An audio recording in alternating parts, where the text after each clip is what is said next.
Salut tout le monde, c'est Isaac. Aujourd'hui on se retrouve pour la preview de NXT TakeOver Brooklyn 4. Show très attendu comme chaque année parce que les NXT TakeOver Brooklyn c'est de la frappe, les NXT TakeOver c'est de la frappe, donc là il n'y a pas de raison qu'une fois ne soit pas coutume. Donc un gros show qui s'annonce avec le premier match.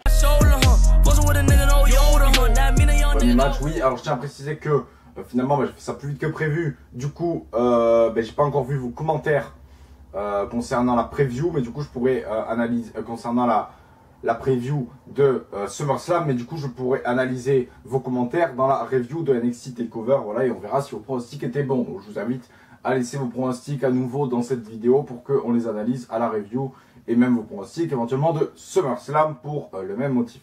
Donc on est parti pour le premier match, donc Velvet in Dream contre EC3, donc avec une rivalité qui a rappelé beaucoup le EC3 qu'on avait lâché à la TNA, donc pas celui qui était avec Tyrus et qui voulait qu'on vote pour lui, etc.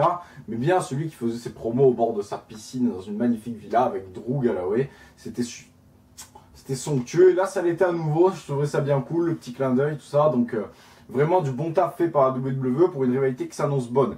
Alors le truc c'est que par contre là il y a un souci, c'est que les deux sont totalement hype, mais Velvet in Dream il enchaîne les défaites, donc là il va falloir trouver une victoire, mais le problème c'est qu'on ne peut pas donner la victoire aux deux. Donc qu'est-ce qu'on fait? On donne la victoire à Velvet in Dream mais en trichant, parce que ça reste un heel, et je pense que malgré tout que ce sera un heel qui serait endommagé par les défaites, même s'il y a des heels voilà, qui ne sont pas forcément atteints par un trop gros nombre de défaites.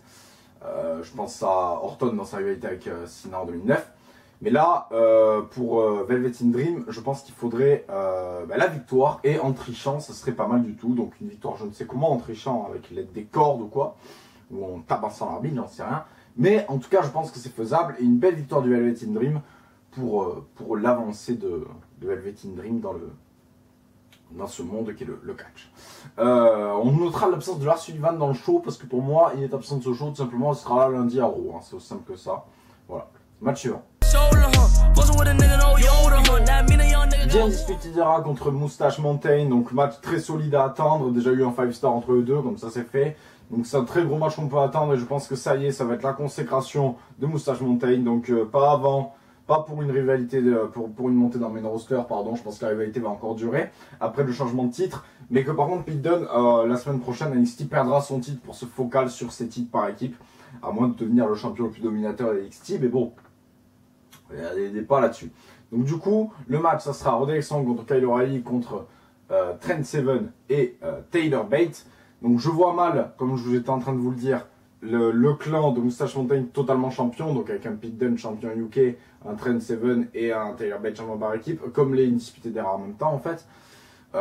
Donc je vois Pete Dunne perdre le titre pour rejoindre totalement les Trent Seven et Tyler Bate, afin de pouvoir totalement associé à eux, afin de nous faire des 3 contre 3, etc. Parce que je vous rappelle que les Wargames, ça arrive très bientôt. Donc voilà, on parle là-dessus pour moi. Parce qu'en même temps, en plus, ça veut dire qu'il n'y aurait pas du tout le titre North America, à moins qu'ils perdent contre Ricochet, mais je ne pense pas. Donc il n'y aurait pas de North America Wargames.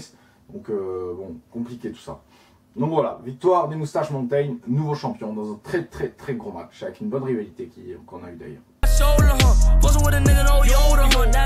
Adam Cole, baby, pour le titre North America, cette fois face à Ricochet. Je vois Adam Cole conservé, mais je ne crois pas que ce sera de manière très legit. Je pense pas que la WWE veuille décrédibiliser Ricochet, même si Ricochet en soi, il a premier match 5-star, deuxième match victoire face à Velvet in Dream. Donc maintenant, place à une petite défaite face à Adam Cole dans un match qui sera bien bon. Je pense que ça sera, je pense que ce sera le meilleur match de la soirée, même si le match tag team, en fait je pense que ça va être le match qu'on attend, pas forcément comme match de la soirée, mais je pense que ça le sera du coup grâce aux deux catcheurs qui sont dedans, quoi. Je veux dire Ricochet, Adam Cole.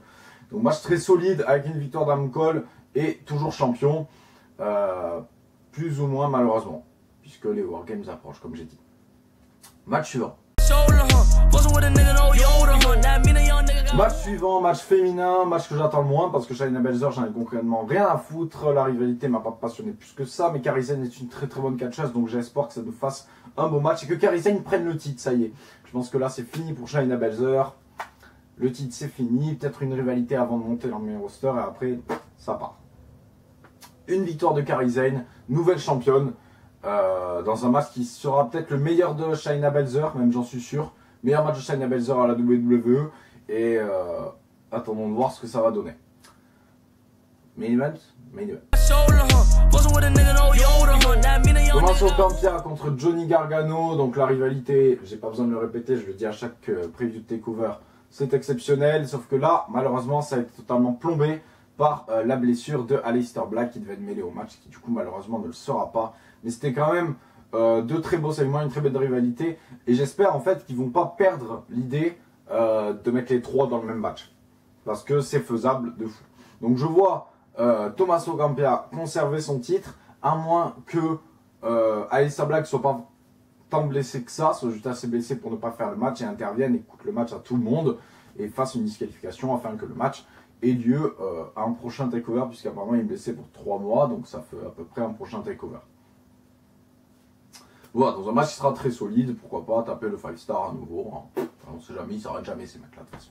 Donc voilà, ben moi j'ai rien à ajouter, c'était assez court, pourquoi? Parce que je suis en retard dans mes vidéos tout simplement, et que le devoir m'appelle.